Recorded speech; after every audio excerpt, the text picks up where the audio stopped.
Aku menikah dengan pria yang selalu sibuk kerja, mengabaikan aku. Tapi siapa sangka, justru kakak iparnya yang mengajarkanku arti kenikmatan sejati. Apa jadinya ketika cinta terlarang ini berubah menjadi kebutuhan yang tak bisa kuhentikan?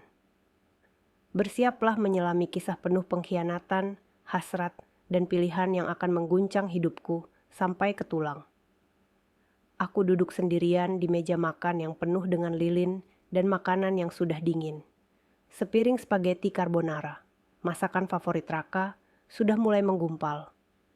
Wine merah dalam gelas kristal tak lagi berembun. Di sekelilingku hanya keheningan.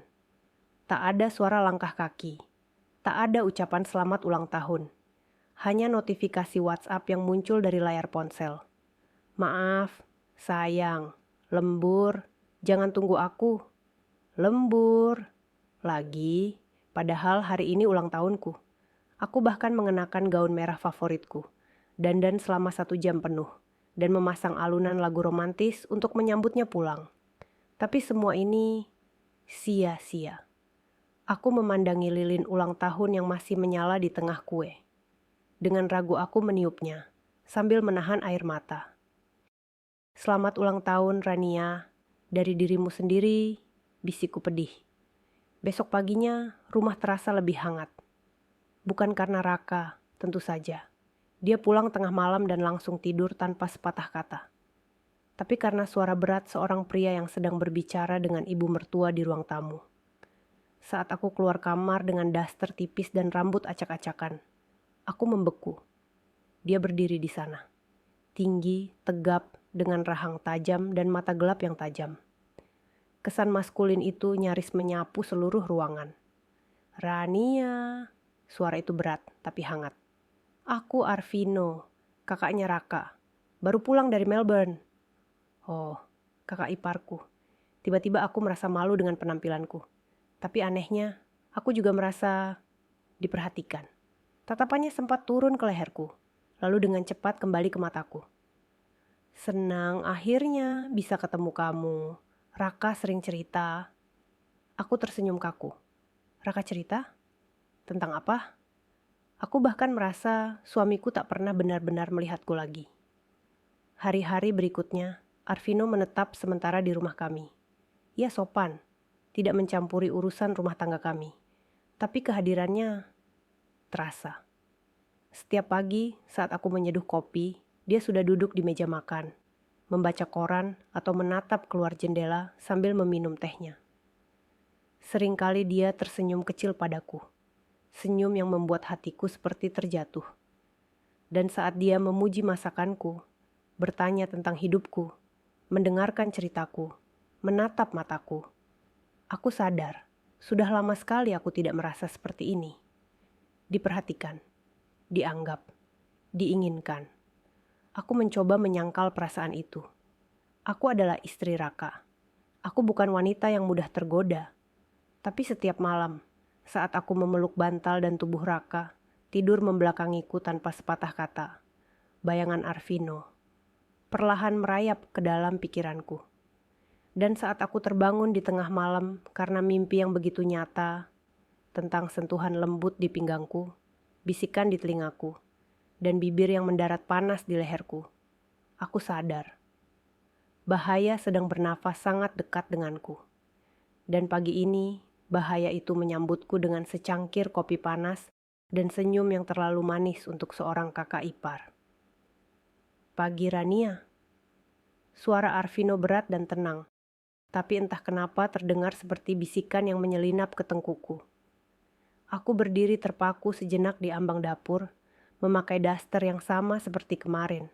Tapi hari ini, aku merasakannya menempel terlalu ketat di tubuhku. Mungkin karena tatapan Arvino yang turun sebentar ke lengkung pinggangku sebelum kembali ke mataku.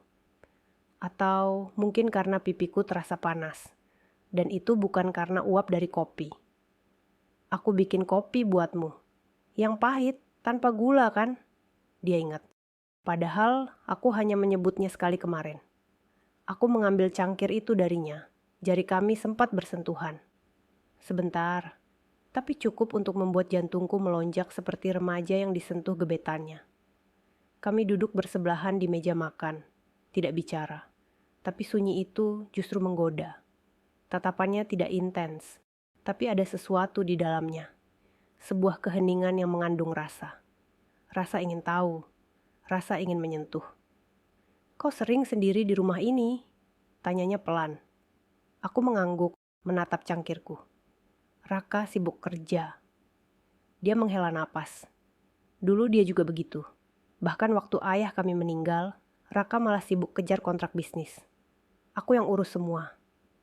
Aku terdiam. Selama ini Raka adalah definisi suami ideal di mata banyak orang.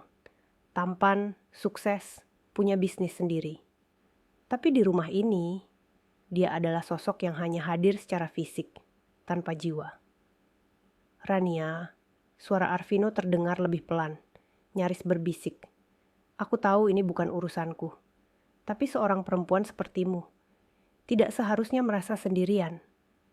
Kata-katanya seperti pisau manis yang menggores halus di hatiku. Lalu tiba-tiba, Arvino berdiri. Ia meraih satu helai rambutku yang jatuh ke pipi dan menyelipkannya ke belakang telingaku dengan gerakan pelan. Sayang kalau senyum secantik ini disia-siakan. Aku menahan napas. Tatapan kami bertemu. Detik itu terasa lebih lama dari seharusnya. Aku bisa mencium aroma parfumnya, maskulin, lembut, dan membangkitkan sesuatu yang lama mati di dalam diriku. Tapi kemudian, suara pintu kamar terdengar terbuka. "Raka." Kami langsung menjauh. Arvino kembali ke tempat duduk, seolah tak terjadi apa-apa. Aku berdiri buru-buru, mencoba menyibukkan diri mencuci piring, padahal tanganku gemetar. Raka lewat begitu saja, tanpa sapa. Ia mengambil roti, ponsel, lalu pergi lagi, bahkan tidak menatap wajahku. Dan saat itu, aku sadar. Satu-satunya pria di rumah ini yang benar-benar melihatku, menyentuhku, dan membuatku merasa hidup. Bukan suamiku, tapi kakaknya.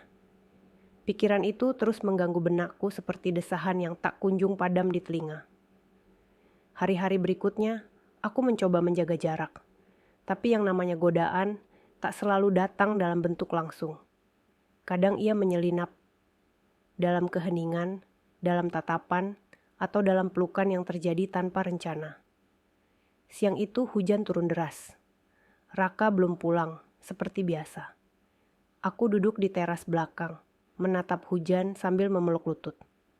Hawa dingin membuat kulitku merinding, tapi lebih dari itu, dadaku terasa sesak. Aku merasa kosong, seperti rumah ini hanya cangkang, pernikahan ini hanya nama. Tanpa sadar, air mata mengalir. Diam-diam. Lelah ku tahan semuanya sendiri. Lalu, suara langkah itu datang. Langkah tenang, berat, penuh kehadiran. Tanpa banyak bicara, Arvino duduk di sampingku. Ia tidak bertanya, tidak menghakimi, hanya diam, dan itu justru membuat segalanya runtuh. "Kamu gak harus pura-pura kuat, Rania," katanya pelan. Aku menggeleng, tapi air mataku justru makin deras. Lalu tiba-tiba, dia memelukku. Pelukan itu hangat, kuat, tapi juga lembut. Tanganku sempat mendorong pelan, tapi tubuhku membeku. Karena untuk pertama kalinya dalam waktu yang lama, aku merasa aman. Aku menyandarkan wajahku di dadanya. Degup jantungnya terdengar jelas di telingaku. Tenang, stabil, menguatkan. Dan saat aku mendongak untuk melihat matanya, wajah kami terlalu dekat, hanya beberapa senti. Napasnya menyentuh bibirku. "Maaf," bisikku, nyaris tak terdengar. Tapi bibirnya sudah menyentuhku. Pelan, lembut, seperti ingin menenangkanku. Tapi kemudian, semakin dalam, semakin panas. Tangannya berpindah ke pinggangku, menarikku lebih dekat. Tubuhku melekat pada tubuhnya. Aku tidak melawan. Aku menyerah. Ciuman itu berlangsung lama, membakar seluruh kesepianku. Dan saat akhirnya kami melepaskan diri, napasku tersengal, mataku masih terpejam. "Kita gak seharusnya," kataku suara bergetar. Tapi saat kubuka mata, tatapan Arvino tidak penuh penyesalan. Justru sebaliknya. "Tapi kamu butuh itu, dan aku butuh kamu." Aku berdiri, melangkah mundur, mencoba melarikan diri. Tapi langkahku limbung. Bibirku masih terasa panas. Dan hatiku tidak menyangkal. Aku takut, tapi aku juga ingin. Dan itulah yang membunuhku perlahan. Karena keinginan ini bukan sekadar rasa suka. Bukan pula cinta yang tiba-tiba tumbuh. Ini lebih dalam, lebih gelap. Tubuhku merindukan sesuatu yang tak pernah kudapat dari suamiku. Dan aroma Arvino, rasa hangat dari pelukannya, itu menghantui setiap inci diriku. Malam itu, aku berbaring di tempat tidur, di samping Raka yang sudah terlelap. Punggungnya menghadapku, napasnya berat dan monoton. Aku menatap langit-langit kamar, tapi yang kulihat justru wajah Arvino, bibirnya, matanya. Sentuhannya yang lembut tapi tegas di pinggangku. Tubuhku bergetar. Aku menggigit bibir sendiri, mencoba menahan suara napas yang mulai tak beraturan. Tapi fantasi itu terlalu hidup, terlalu nyata. Seolah-olah dia masih memelukku dari belakang dan membisikkan sesuatu yang tak pantas di telingaku. Aku bangkit, tak tahan. Keringat dingin membasahi leherku. Kakiku melangkah pelan keluar kamar, menuju dapur. Tapi jujur saja, aku tahu kemana aku ingin pergi. Dan ketika kulihat lampu kamar tamu di lantai bawah masih menyala, jantungku seperti meledak. Tanganku mengetuk pintu, tapi tidak ada suara. Aku ragu, ingin kembali. Tapi saat pintu terbuka dan kutemukan Arvino berdiri di sana, bertelanjang dada, hanya memakai celana tidur. Aku beku. "Rania, kamu kenapa?" Suaranya serak, baru bangun. Tapi justru itu yang membuat tubuhku bergetar makin kuat. Aku tidak menjawab, hanya berdiri diam, menatap dadanya yang berotot, bahunya yang bidang, dan mata gelapnya yang seperti ingin menelanku bulat-bulat. "Aku gak bisa tidur," bisikku akhirnya. Ia mengangguk pelan, lalu membuka pintu lebih lebar. "Masuklah." Aku melangkah masuk. Hati-hati, seperti seorang pendosa yang tahu bahwa setiap langkahnya mengarah ke neraka. Tapi terlalu lelah untuk kembali. Kami duduk bersebelahan di tepi ranjang. Hening. Napasku masih belum stabil. Lalu Arvino menyentuh tanganku. "Kamu gemetar?" Aku hanya bisa mengangguk. Lalu menatap matanya. Dan sekali lagi, kami tenggelam dalam tarikan yang terlalu kuat untuk dilawan. Ciuman itu terjadi tanpa rencana. Tapi kali ini tidak berhenti hanya di bibir. Tangannya menyusuri punggungku. Nafasku tercekat. Tubuhku panas. Tidak ada lagi rasa bersalah, hanya hasrat. Hasrat yang selama ini terpendam dan malam ini meledak. "Arvino, aku istri adikmu." Kata-kata itu keluar di antara desah napasku. Tapi ia menatapku dalam-dalam. "Tapi tubuhmu memanggilku. Kamu tahu itu kan?" Aku menutup mata, menyerah. Dan malam itu, untuk pertama kalinya dalam hidupku sebagai istri, aku merasa disentuh bukan sekadar tubuhku, tapi seluruh perasaanku. Ranjang itu bukan milikku. Tubuh yang memelukku malam itu bukan suamiku. Tapi untuk pertama kalinya, aku tidak merasa bersalah. Aku merasa utuh. Tangannya membelai punggungku seperti menghafal setiap lekuk luka yang selama ini kupendam sendiri. Arvino tidak tergesa. Ia memperlakukanku seperti seorang perempuan yang layak dicintai, bukan sekadar istri yang harus dipenuhi kewajibannya. Kami menyatu dalam gelap. Sunyi malam menjadi saksi bisu ketika desahanku pecah dalam pelukannya. Bukan karena dosa, tapi karena akhirnya aku merasa hidup. Setelah semuanya reda, aku terbaring di dadanya. Napasku masih belum stabil, tapi peluh di kulitku terasa seperti beban yang terlepas satu persatu. Ia mengecup keningku dengan lembut. "Aku tahu ini salah," bisiknya pelan. "Tapi aku gak bisa pura-pura gak menginginkanmu." Aku tak menjawab. Karena yang lebih menakutkan dari pengkhianatan ini adalah kenyataan bahwa aku juga tidak ingin melepaskannya. Pagi datang lebih cepat dari yang kuinginkan. Aku bangun dalam pelukannya, lalu buru-buru kembali ke kamarku sebelum Raka sadar. Saat membuka pintu kamar, aku mendapati suamiku masih tertidur dengan laptop di dada dan earphone menyumpal telinga. Aku masuk pelan, naik ke ranjang, dan menatap wajahnya dalam diam. Dulu aku mencintainya sepenuh hati, tapi entah sejak kapan, aku hanya merasa seperti properti di sisinya. Tidak disentuh, tidak dipeluk, tidak dihargai. Dan malam tadi, semua itu terasa lebih jelas dari sebelumnya. Sepanjang hari, aku menghindari tatapan Arvino.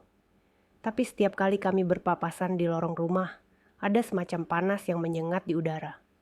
Tatapannya menusuk, bukan dengan emosi, tapi dengan kerinduan. Dan ketika malam kembali datang, tubuhku kembali gelisah. Aku tahu seharusnya kutahan ini semua. Aku tahu batas itu sudah terlalu jauh dilewati. Tapi setiap kali aku melihat Raka yang tak lagi menyentuhku, dan mengingat bagaimana Arvino memandangku seperti aku, adalah satu-satunya wanita di dunia. Tubuhku kembali bergetar, memanggil, dan aku tahu, aku akan kembali ke ranjang itu. Ranjang yang tak seharusnya aku nikmati. Tapi di sanalah, aku akhirnya merasakan kenikmatan yang tak pernah kudapatkan dalam pernikahanku sendiri. Dan ketika kenikmatan itu berubah menjadi kebutuhan, aku tahu semuanya tak lagi bisa disebut khilaf. Malam demi malam, aku dan Arvino menyelinap dalam senyap.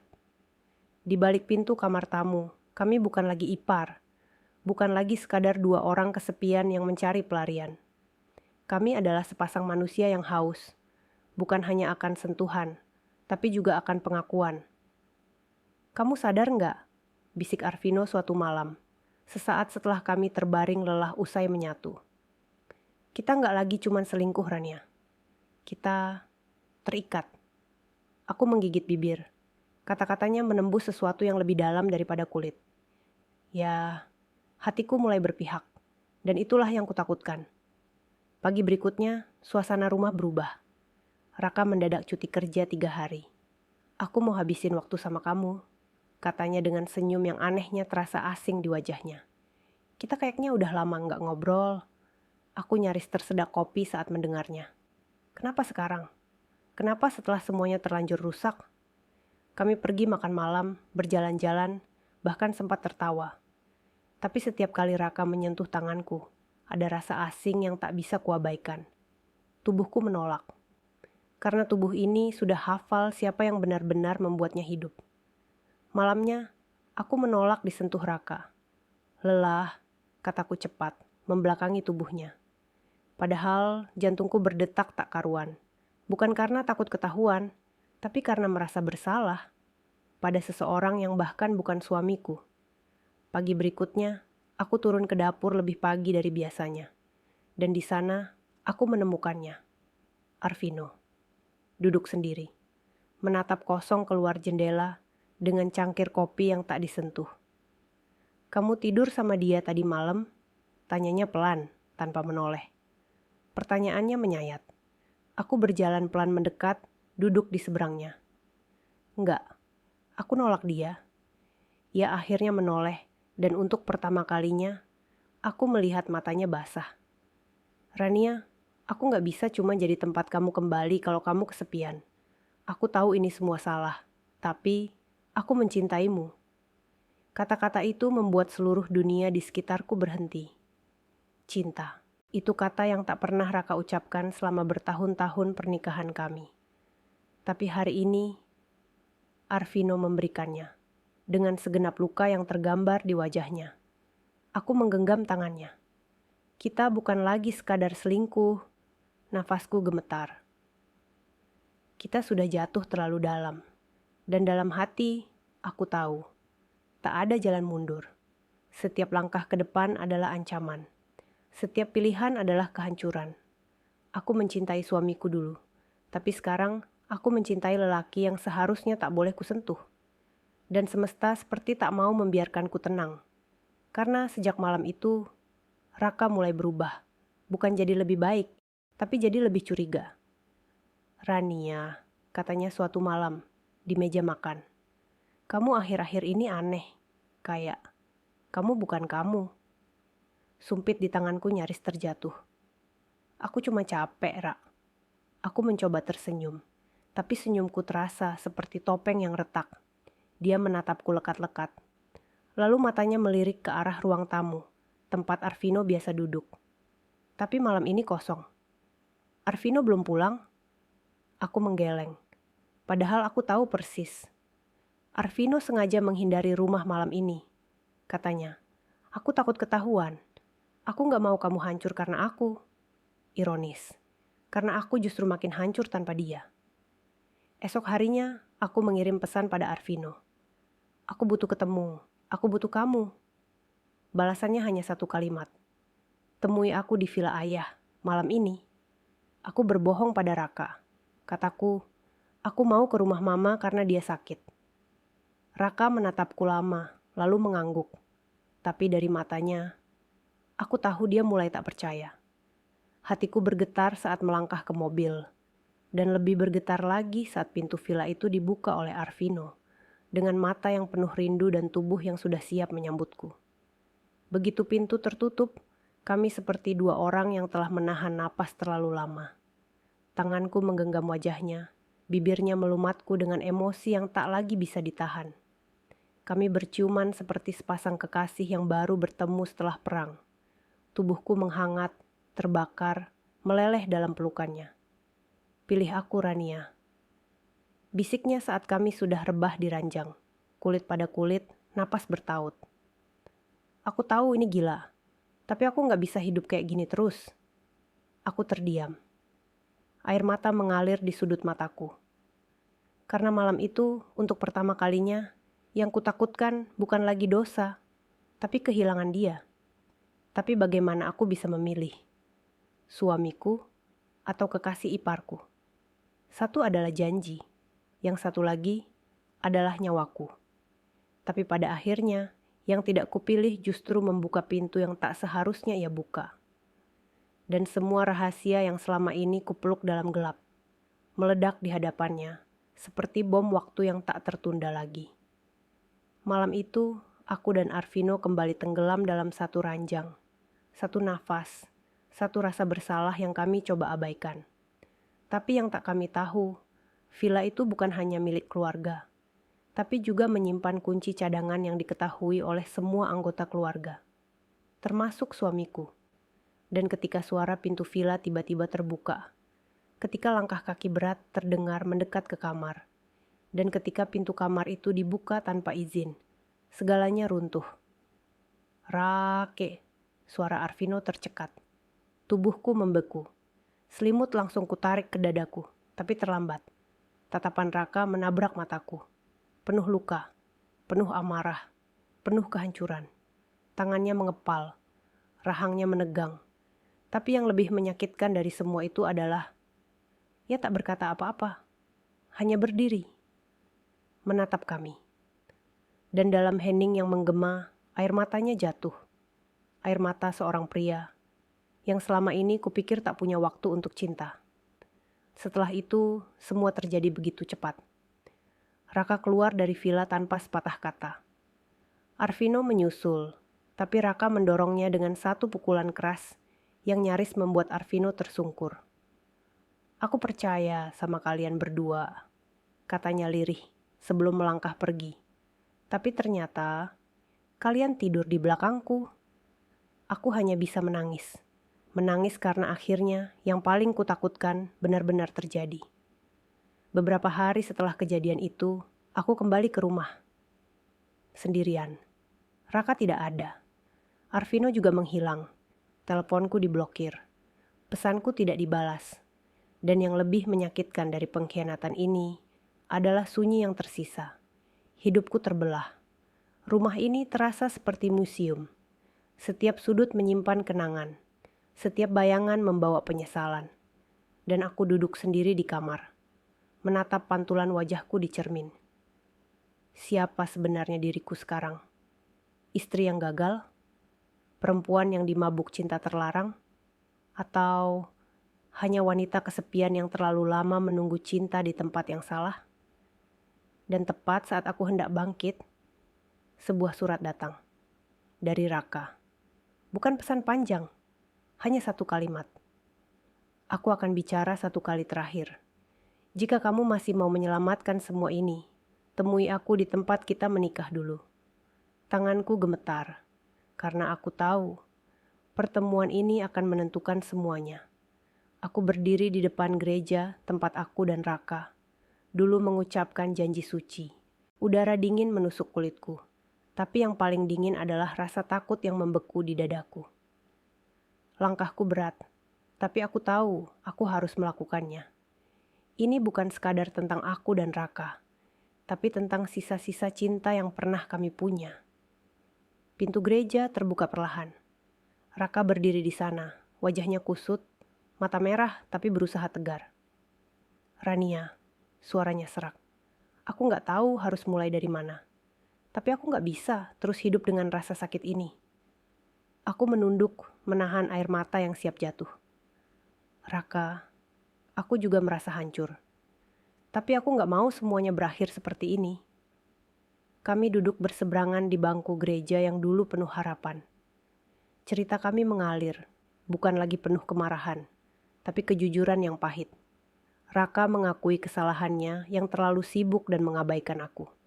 Aku mengakui kelemahanku yang mencari perhatian di tempat yang salah. Tiba-tiba, pintu terbuka lagi. Arvino muncul, wajahnya lelah, tapi matanya masih penuh dengan cinta dan penyesalan. Rania, aku gak ingin menjadi alasan kehancuran rumah tanggamu, katanya lirih. Aku siap mundur jika itu yang terbaik. Aku menatap kedua pria yang kini begitu penting dalam hidupku. Air mata mengalir deras, bukan hanya karena kebingungan, tapi juga karena aku sadar. Pilihan ini tak mudah. Apakah aku harus bertahan memperbaiki rumah yang retak, atau mengikuti suara hatiku yang sudah terlanjur jatuh cinta pada Arvino? Hati kecilku berbisik. Kadang cinta bukan hanya soal siapa yang lebih baik, tapi siapa yang membuat kita merasa benar-benar hidup. Aku berdiri di tengah gereja yang hening, di antara dua pria yang mengisi seluruh kisah hidupku. Arvino, kakak iparku, yang mengajarkanku arti kenikmatan dan kehangatan yang lama hilang. Detik-detik itu terasa seperti ribuan tahun. Aku tahu satu keputusan akan mengubah segalanya, bukan hanya hidupku, tapi juga hidup mereka. Aku menatap mata Raka, yang menahan segala rasa sakit dengan tegar. Lalu aku beralih ke Arvino, yang penuh kerinduan dan harap. Suaraku bergetar. Ini bukan soal siapa yang salah atau benar. Ini soal aku, dan apa yang aku butuhkan. Air mata jatuh tanpa bisa kuhalangi. Aku butuh kejujuran, keberanian, dan cinta yang nyata. Aku menarik napas dalam-dalam. Raka, aku tahu kamu mencintaiku. Dan aku menghargai semua yang pernah kita punya. Tapi aku tak bisa terus hidup dalam bayang-bayang penantian dan kesepian.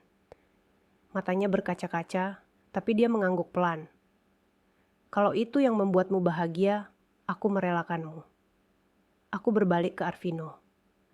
Kamu yang membuatku merasa hidup kembali. Tapi aku juga tak ingin kita melangkah dalam luka. Arvino menggenggam tanganku erat. Kita akan hadapi semuanya bersama. Aku akan berjuang untuk kamu, bukan hanya dengan kata-kata, tapi dengan seluruh jiwaku. Aku tersenyum untuk pertama kalinya dalam waktu yang lama. Aku memilih bukan hanya cinta, tapi keberanian untuk memulai babak baru. Bukan tanpa rasa sakit, tapi dengan harapan yang lebih besar.